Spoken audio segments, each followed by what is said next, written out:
Muy buenos días, comunidad. Este 22 de octubre de 2024 y bajo la gracia de nuestro Creador, quiero compartir con ustedes una reciente decisión del Tribunal Superior de Bogotá, en el que, abordándose una apelación de una decisión condenatoria en la que se atribuía el delito de actos sexuales con menor de 14 años agravado en concurso homogéneo y sucesivo, privilegió los mandatos constitucionales, fundamentalmente el de la presunción de inocencia y su correlativo, la duda, para, antes que desatar la apelación, de oficio proceder a precluir la investigación. No solo abordó la duda con ese pensamiento, sino que además se ocupó de un tema que debate está generando, el de la importancia de la fecha de los hechos a la hora de la construcción de los jurídicamente relevantes.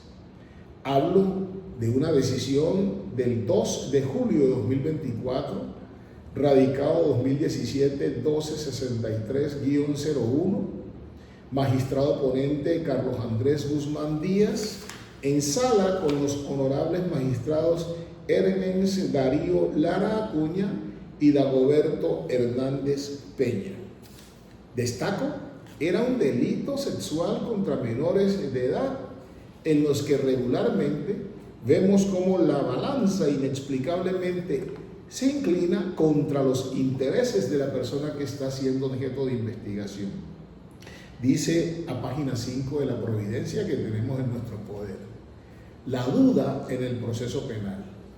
La mayoría de ordenamientos jurídicos a nivel global consagran un principio en virtud del cual se ha pretendido que los jueces, en caso de la existencia de alguna duda, prefieran la presunción de inocencia del individuo por encima de cualquier sesgo, estigma o ideología de carácter social o personal.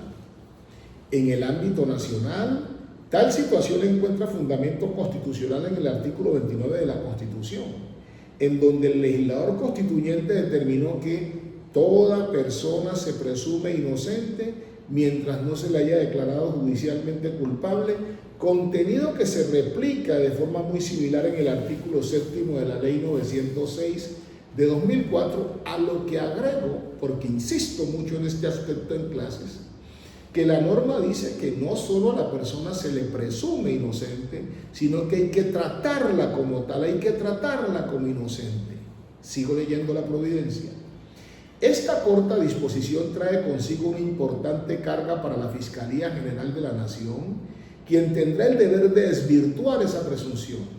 Si no cumple con su labor y en su promesa de integridad surge la duda, las consecuencias de ese escenario será que el juzgador, quien se halla en un estado de incertidumbre, aplique el referido principio porque las pruebas no le permiten tener conocimiento suficiente para condenar o determinar algún aspecto trascendente para la solución del caso.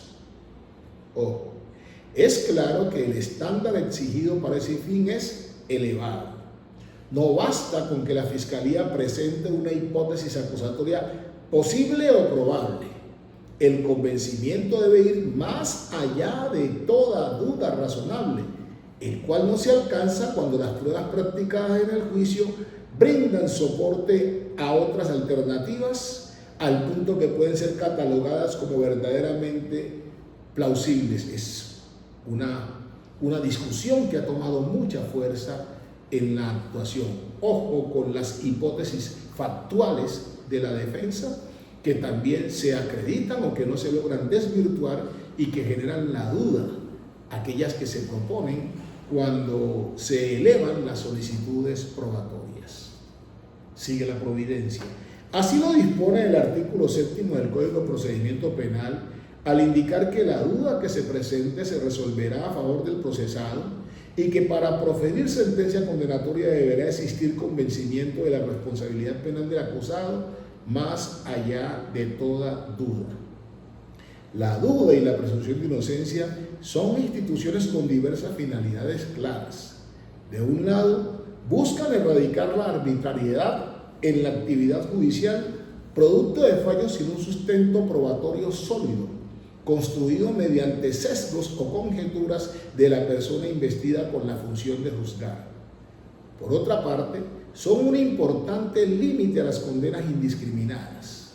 Finalmente, garantizan el principio de imparcialidad, pues el juez tendrá que apartarse de sus emociones negativas, del impacto que generan los hechos, no precipitarse a ver culpables donde pueda que no existan.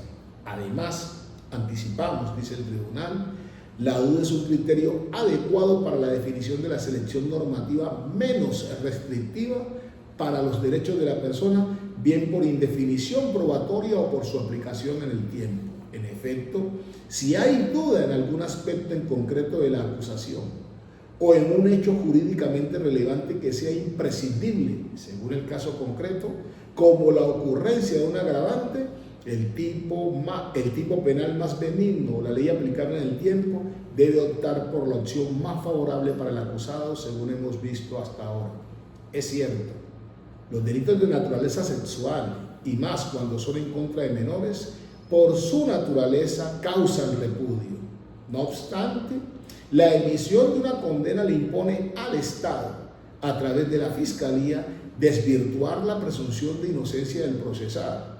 Eso solo se logra según el estándar de conocimiento previsto en el artículo 381 del Código de Procedimiento Penal, sin la posibilidad de considerar como plausibles otras hipótesis. Y terminando en la página 7, paso a la página 21, donde el tribunal hace una consolidación de argumentaciones y expone.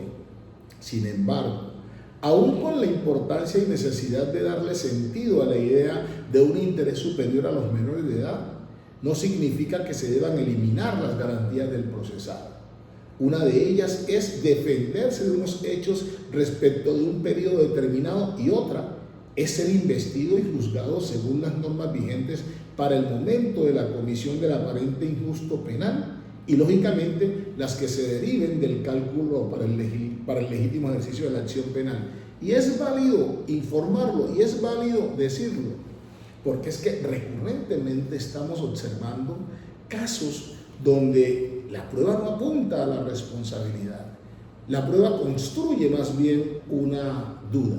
La prueba no alcanza a derribar la hipótesis factual de la defensa, pero es un menor, pero es un niño, una niña, un adolescente, y en consecuencia, como que hay que romper las barreras plasmadas en la Constitución para de esa forma hacer prevalecer su interés frente al debido proceso y construir sentencias que no soportan un verdadero ejercicio de garantía.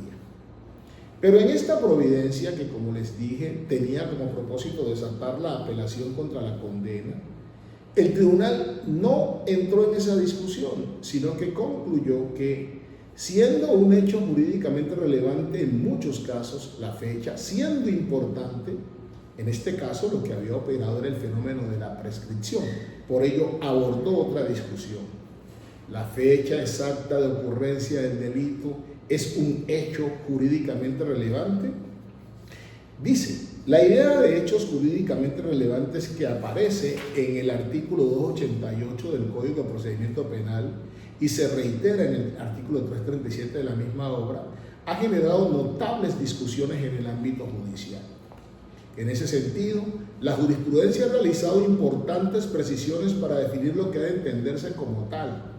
En algunas oportunidades se ha referido a la precisión inequívoca del comportamiento humano en normas penales sustantivas, en otras a la subsunción en determinado tipo penal, en su encuadramiento con el presupuesto fáctico previsto por el legislador en las respectivas normas legales, en su correspondencia con la norma penal, o que se refieren especialmente a la tipicidad objetiva, e incluso que su nivel de concreción dependerá de los elementos del tipo y de las circunstancias fácticas y probatorias. Cita abundante jurisprudencia de la Corte Suprema de Justicia en sustento de cada una de las aserciones. Aunque a primera vista podría pensarse que en tales tesis no se plantean similares nociones, en realidad una detenida lectura nos lleva a pensar que hay sutiles pero trascendentes diferencias entre unas y otras. Por ejemplo, No será lo mismo decir que el hecho es relevante según su correspondencia con las normas a cambio de restringirlo al tipo objetivo. Entre ambos criterios hay marcadas diferencias, como los análisis del tipo subjetivo, la antijuridicidad, la culpabilidad u otros factores, como el momento de ocurrencia de la conducta punible, el momento, artículo 26, Código Penal. Por lo tanto, en esta oportunidad esta sala se ocupará principalmente de identificar el concepto más adecuado para describir los hechos jurídicamente relevantes y especialmente de definir si la fecha del acontecimiento atribuido hace parte de tal concepto. Pues bien, al revisar las actas de la Comisión Constitucional Redactora de lo que posteriormente se convertiría en la Ley 906 de 2004, no hay mayor explicación sobre lo que se entiende por hechos con relevancia jurídica, más allá de una simple mención en algunas de las discusiones. Sin embargo, de tiempo atrás, la más autorizada doctrina ha descrito el concepto bajo estudio como el hecho que la norma define y califica como relevante, por lo que es el fundamento normativo el que sirve como criterio de selección. También se ha afirmado que la norma modela los hechos relevantes, que el derecho influye decididamente en la selección de los datos fácticos o incluso que es con el prisma del derecho con el que se juzga qué hechos son relevantes. En últimas, la disposición legal moldea un acontecimiento y a través de aquella lo alintera como un enunciado relevante al derecho como postulado de referencia. Pero no se trata de cualquier norma o fundamento jurídico, sino solo aquel cuya declaratoria o reconocimiento se pretende que el juez establezca, esto es, el que contiene una prescripción abstracta de un supuesto fáctico que, de cumplirse, genera una consecuencia jurídica o es capaz de producir los efectos previstos en la norma. En otras palabras, el enunciado de referencia se circunscribe al derecho sustantivo compuesto, por ejemplo, en materia criminal, por el Código Penal y las disposiciones que a él se integran o complementan, pero no solo al tipo o a la tipicidad objetiva, sino en general a todos los elementos que conforman la conducta punible o a sus consecuencias. Dice el tribunal, es lo que ocurre con la fecha de los hechos. Ya habíamos tenido oportunidad de traer a debate una providencia con ponencia del doctor Leosmar Benjamín Muñoz Alvear, donde casualmente la fecha de los hechos era tan relevante para él que lo lleva a la absolución de la persona que había sido objeto de condena. El artículo 26 del Código Penal identifica algunos criterios para determinar el momento de la comisión del injusto, lo que convierte los sucesos ocurridos en el mundo exterior en una fecha cierta, en un tema de prueba que debería ser delimitado fácticamente desde la imputación.